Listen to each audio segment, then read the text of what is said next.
Тұну жылдамдығы қатты зат пен сұйықтықтың тығыздықтарының айырмашылығына тәуелді.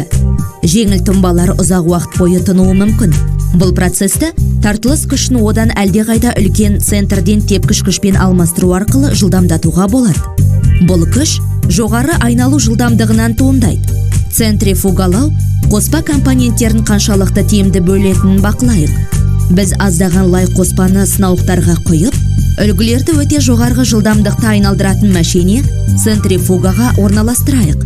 Центрден тепкіш күш меншікті салмағы үлкен заттың сынауық түбіне тұнуына әсер етеді. Центрифугалау қоспаның өте жылдам бөлінуін қамтамасыз етеді. Центрифугалаудан кейін сұйықтық тұнбадан фильтрлеу жолымен бөлініп алынады.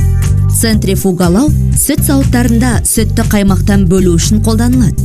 Бұл сүт тығыздығының қаймақ тығыздығынан жоғары болуының арқасында жүзеге асады.